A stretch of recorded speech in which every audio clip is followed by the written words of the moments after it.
nga kava mu bwongo nga kakoma mu musaayi. Kati bwe kakoma mu musaayi ate nga kazaala keekubisaamu sipiidi ya yiri kanguyiriza ogenda okuzuukuka nga nako kaliko kye keekoledde. Era y'ensonga lwaki omuntu bw'amiira eddagala n'atuuka n'alivaako ate atuuka ekiseera n'abanga akawuka kakomyewo mu foosi ey'ekika ekyawaggulu buli kika kya bulwadde ate ne kimugwira.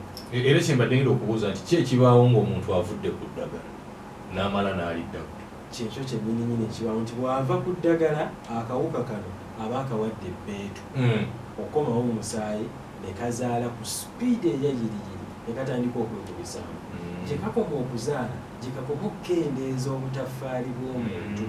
Jjukira obutaffaali be basirikale abalwanyisa endwadde, abasirikale ab'obutonde. Kati bw'oba toyina difensi eno ey'obutonde buli kika kya bulwadde nga kijja. Kyova olaba nti omuntu avudde ku ddagala oba atakozesezza ku ddagala atuuka ekiseera n'abanga buli kirwadde ky'oyagala okisanga ku ye. Era buli kirwadde ekimukwatako kifuuka ensonga. Ne bwe buba bulwadde bwa lususu kwolwo bwegiriisa noga nti tujjanjaba kiki.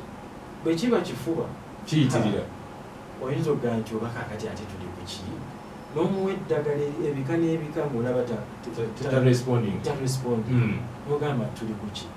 Olw'okuba nti abasirikale bano baba bakendeeredde ddala mu mubiri bw'obanga atandikira mu negative kati kyekizibu omuntu kyasanga ng'avudde ku ddagala lino.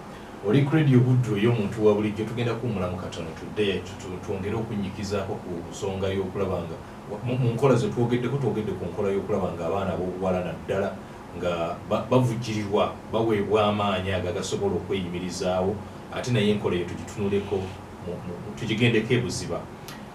Tuli mu programu twezimbe.